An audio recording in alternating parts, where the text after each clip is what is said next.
Hello and welcome to the No One Asked You podcast. This series, I am once again joined by my wonderful co-host, Matt Darn Kitte. Dorkus and I are sharing our experience reading The Way of Kings for the first time. Each episode, we will summarize what we've read and discuss the experience along the way. This is Storming the Archives, The Way of Kings, and today we discuss Chapter 3. Chapter 3! Chapter 3, City of Bells. Shalyn finds herself on the precipice of a new city, Kharbranth, the City of Bells. Nervous, she holds her drawing pad close, reflecting on how her life had taken unexpected turns. She expected to live the typical life of a noble lady, not docking at a strange city she would have only hoped to visit. The city is vibrant, with multicolored buildings and the sounds of bells tinkling.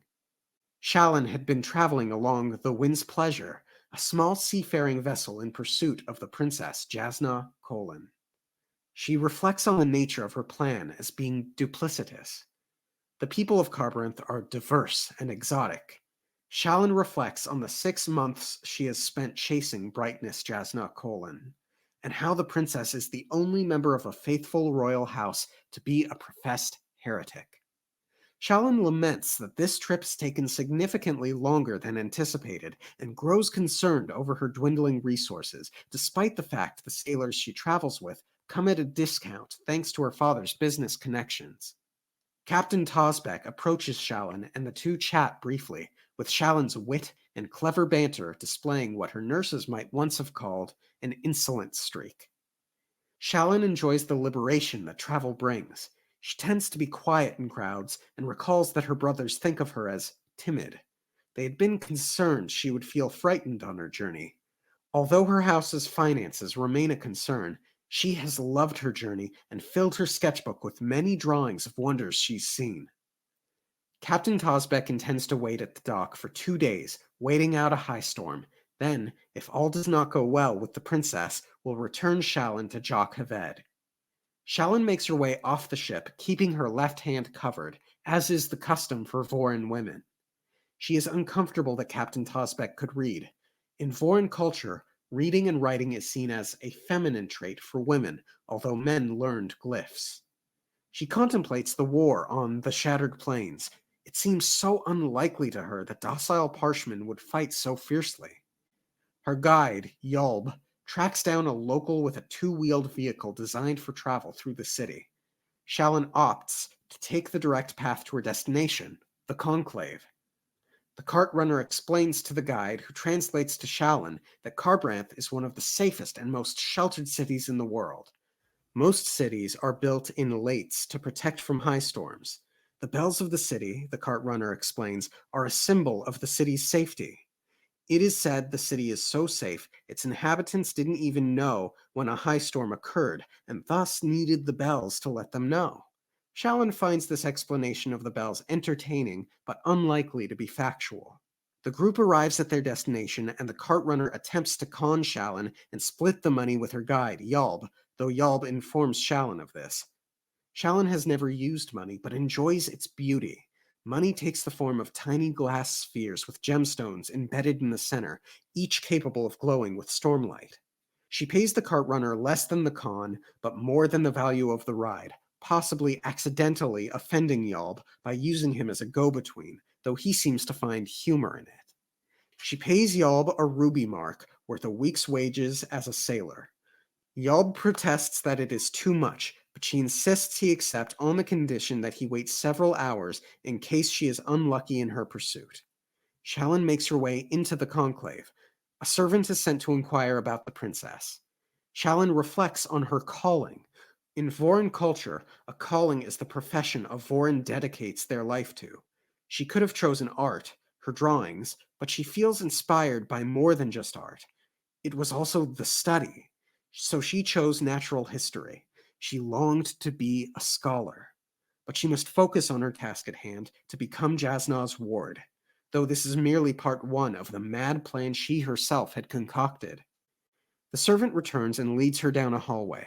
Shalyn hadn't expected Jasna to acquiesce to a wardship. Nevertheless, she did, and instructed Shalyn to attend her at Dumadari in 2 weeks. She had been chasing Jasna ever since. She wonders if the heretical Jasna will make her renounce her faith. She must make her plan work, though. Her father is dead, her family bankrupt. These must remain secret, lest her house be ruined. There's nowhere else to turn. Taking a deep breath, Shalyn turns a corner. End chapter. Well, that was a surprise. I thought we were going to be with Kaladin for another chapter. I was like, okay. Indeed. I like this new character. I like her. She's spunky. She's witty. She is witty. Yes. She's Little got bit of a such rebel. Well, that's just what I was going to comment on. She's got this really strange sort of place. She's in this strange sort of place where it's like it's almost as if she would have been fine fulfilling her role as a noble lady, right? But at the same time, she also wants the adventure and she gets to have the adventure.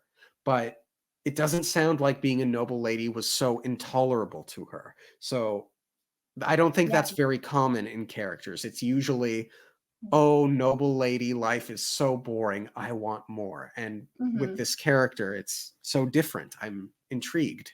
Yeah, I like it. It's like, well, I've been kind of forced into this situation, so I'll make do with it, and I'll enjoy it. I'll just, no matter where I am, I will do my best. It's a really endearing thing.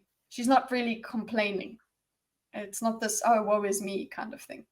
So she seems quite powerful, quite confident. Yeah. And she it's like, and she's not like, oh, I hate tradition kind of thing, because she doesn't think of like the captain reading as a weird thing, which is a nice twist of the culture, that the men, they just use runes because just like they only need to communicate simple things to each other. They don't need to write philosophies and things like that. That's a feminine pursuit. That's an interesting part of the culture. Yeah, it's very interesting, and I want to talk more in depth on that. But what I think it really speaks to, and a little bit of what I was talking about earlier, is that she seems perfectly comfortable in her femininity, but also has that Arya Stark kind of adventurousness. Yes, yeah, she steps out of the mold a little bit. She can hold this. She knows how to operate in the noble world, but at the same time, she's also got this streak in her that she can indulge in flirtation and things like that. That's that sort of stuff that's unseemly, whatever, for a lady. Now, well, since we're here, let's talk about reading as a feminine trait. You like this? Yeah, it's an obvious flip, because just think about it. Oh, women didn't really need to read before, and okay, so now we've turned the tables, and it's quite funny the way that she disapproves of the captain doing this in the same way, you know, somebody would. Actually, it's not even in the same way. It seems a bit harsher, the way that she disagrees with the captain being able to read. Like, if a woman, what I've been exposed to of, like, you know, period pieces and things, a woman reading or pursuing things was seen as like cute, you know, that it's like, oh, look, she's trying. Whereas when the way that she looks at him, the feeling that I got is more like, ooh, that's cringe. Well said. It's an interesting thing. It brings to mind, what are the differences between runes and, let's say, letters, which would be presumably used in reading. This idea that writing and penmanship, I could absolutely super easily buy into that as being considered a feminine trait, like with no issue. But I wonder what the practicality of men in this Voran society seem to be war oriented. Is that, and business oriented? Is that fair to say from the descriptions of her father and what we know about the king? Yeah, that's what gave me the impression of practicality Yeah. with So I want rules. to know what the practicality of men not being able to read is, given their Mm. positions. That's kind of where I find myself butting up Yes. against this. So Because I'd they like still, to learn yes. more. Yeah, because they still function like if we compare this to real history with women, they weren't really doing a function outside of the home in any case, so they didn't need it, right? So it was an extracurricular sort of pursuit, right? It was that's why. But here, men still inhabit a very important part of society that is, and I'm not trying to say women weren't functional, but I'm just saying like it's more. It's not I'm saying like that they're more practical and they have to communicate with each other more. Right. Yeah. So I'm kind of like I want to learn more about it. You can't just flip it without explaining that. You Yeah. can't, and I know that Brandon Sanderson will Yeah. do that well.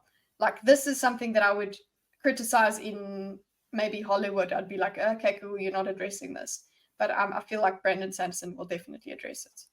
Yeah. My hackles do tend to raise with things like this as a consequence of uh, current day issues, let's say, Yeah, you without. become hypersensitive. Yeah. Yeah. That said, as far as like history is concerned, to my knowledge, reading was generally reserved for like noble people Mm-hmm. and for the church, monks, monasteries, etc. So I don't know how many noble ladies did or didn't know how to read, as far as Mm-hmm. whether or not we're going to consider this a full-on flip from actual Yeah. history. Yeah, But you're right. to They did. to my Mm-hmm. knowledge, literacy rates were not high during. I don't think it's fair to consider medieval Europe, Mm-hmm. because this is clearly not medieval Europe. Mm-hmm. Anyway, it's an interesting. Yeah, I'm just but looking yeah. forward to learning more and Mm. comprehending the practicality, seeing how they function despite practicality issues in this Yeah. culture. Yeah, you know what? You're right. It's not an exact parallel to an exact flip from history because you're right. Like the noblewomen would read and things like that. So it was, but the kind of feel of women, the stuff that they would pursue would not have been as important or practical or not. Yeah, it would be like you're supposed you can be interested in literature because Yeah, that makes you able to converse with someone and that sort of thing. It's like the pursuit of music. Those sort of things are right. culturally enriched. You have to be culturally enriched, which I actually think that kind of that maybe he's leaning into that with the women being the readers and writers and things like that. That's that they go for the philosophical sort of thing and the Right. men go for the practical sort of thing. So it actually is leaning in to I that. agree completely. Yeah, yeah. It's And not a man, flip. yeah, the power one could wield in a world where only specific people can read. Uh, Hmm. which brings me back to I want to know the difference between runes and letters. Yeah. I also think that Vorin keep your hand covered thing is interesting. Yes, they've made it. This is now the second time we've seen this. There's a little bit more of an explanation. We've got the what are the hands called? The offhand or things like that. We had a description of that before in the flashback, basically, where there was this tradition of what's the name, the hand being covered. We saw that, and now we are having it us reminded very practically of it. So I would like to understand the origins of that. What on earth does that mean? Yes. Very Uh, rich, and this goes to the thing that you were talking about, where this series has a lot of setup. yeah. Quick non sequitur away from this specific chapter. It occurred to me, profane stone. It's walking on Mm-hmm. stone is profane, yeah? Mm-hmm. Mm-hmm. Those monsters from the prelude were made of stone. Mm-hmm. There's a connection there, I'm sure. I'm so confident. Mm. Yeah, but they're I need, monsters. They're the bad guys. yes. Well, so it would be good to not walk on stone if stone can turn into a giant monster. Mm-hmm. But profane means... Therefore, yeah, the giant stone monsters are evil. Therefore, the stone is profane. Okay. I thought it would, when I think of profane, to stand on stone is you're violating it, you're tarnishing it by standing on it. So Oh, it's sacred. interesting. Yeah. Oh, yeah, I suppose it could go that way too. Both ways, yeah. It's interesting. Hopefully we will find out at some point. Yeah. I also realized this chapter, I think all of the epigraphs are from the same year. Good point. 1171. 1171, yeah. Noteworthy, so I'm sure that's going to end up being an important date. We did have as well, just speaking of epigraphs, the picture. This person died. Okay, we'll go to the picture, but this person died, like not in a battle or anything, but seems like they committed suicide. Indeed. And you heard a child crying. Right. So yeah, so like, okay, so that seems like something bad was happening and child was crying and then jumped off a cliff. Ominous, scary, sad. 30 seconds before death, subject was a cobbler of some renown. So interesting. Okay, then the picture, just thinking. She draws it in the chapter. It's so great. So that's where we got it from. We said last week we would find out this week what that's about, because we got it beforehand. And there we go. Nice answer there. So that's we saw into her sketchbook, basically. Yes. And if these are indeed her drawings, she's quite talented. Yeah. Sky eels are crazy, man. Yeah, I want a pet sky eel. Oh, yeah. So this chapter introduces, I think, the concept of high storms. And I vaguely remember Sanderson talking about a world in which there are storms like every other day or something like that. I don't remember the details. Yeah, just that it's a big thing. We have, there has been mention of high storms before, but this is like giving us the consistent, like how constant it is and how prevalent it is, that like it has to, all cities really have to have this in consideration. And high storms are a thing that you need to wonder about and worry about constantly. Yeah. So it's more of an explanation. And even if the rickshaw cart runner was not being honest in why Carbranth is the city of bells, I love that as a cultural story. Yeah, I like that kind of, that's what happens. It is said that this and this and this, it makes it a rich, the world building's great that way. Yeah. It also goes to the speaking of the rickshaw guy, I like the interaction where she realized she had actually just she checked her privilege a little bit, because she realized she used the sailor as a go-between immediately, and so she noticed a little bit, and I think that's also why she gives him more money. And also just, I mean, considering how cool is money?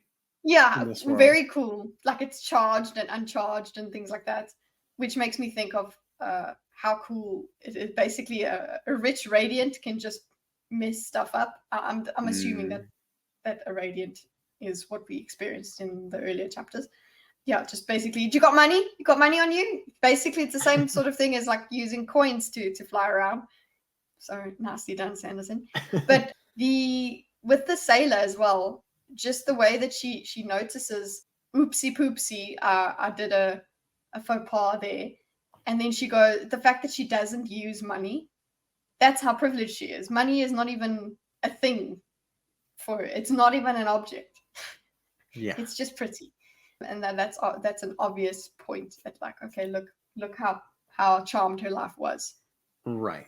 Well, see, for me, it was a little bit less of her living a charmed life. I thought it spoke to like her role within Vorin culture. She doesn't need to purchase anything. Right. Which again brings up this interesting dynamic between the reading as a feminine trait and the covered hands and what have you. And we do learn that she's basically concocted this plan because her father died and he's essentially not a great businessman who led their house to near bankruptcy. Yeah. So I want to know more about this plan. I want to know what she's trying to achieve. What do you think about Jasna Colin as a heretic? Very interesting point there. It makes me interested in meeting her because she's professed. She's still an important person. She's still a princess, but she's gone against the faith. It's Right. how much of a heretic is she? Why is she such? And what was interesting about Shalyn is that she only wonders if she's going to be forced to renounce her faith. She has faith though. It's not that she is a heretic herself. She's just like, oh, Right. do I have to let go of that? It's a practical question. She's being very practical about it. But yeah, she has faith, whereas this other woman doesn't. I'm interested to find out how spunky this woman is. Because also the way she treats her, the way that she's just like, yeah, cool, come. And then just is not waiting for her, obviously. So do you think this is a personal game that Jasna is playing with Shalyn, or do you think it's something else? It's both. Like she's a busy woman. She doesn't need to wait for this minor noble woman to catch up with her. But also, I think maybe it's a kind of test to see how determined are you? Yeah, to join me. Yeah. But back to the heretic thing for a second. We know that at least a religion in this world is tied to the characters that we met in the prelude, right? The 10 heralds. And we know that 9 of the 10 heralds probably aren't around anymore. So I'm wondering if the heretic might have the right mindset. Yeah. I suppose it depends on why she's a heretic, but I'm sure we'll find that out eventually. Yeah. What does she believe? If she's just like, there's nothing out there, then that's not very interesting. Yeah, maybe she's just an atheist. Yeah, but if she's got an alternative belief, that's interesting. Yeah. Right. I like the city. I like the bells. Didn't like the cart puller. Sneaky. Glad it didn't work. Shalyn was too nice for her own good on that one. Yeah. But the sailor's great. Thank you, sailor. For sailor's not great. taking advantage. So she is definitely likable in world as well, because he doesn't want to take advantage of her. Yep. Okay, yeah, I think that's the bulk of what I can think of off the top of my head. I didn't have as much time to ruminate on this chapter as I otherwise would have liked. It was a busy week for me, but I liked it. Yeah, main takeaway for me is I like this character. Yeah. All right, thanks for tuning in, everyone. Have a great rest of your week, and we'll see you next time. Okay, thanks, bye.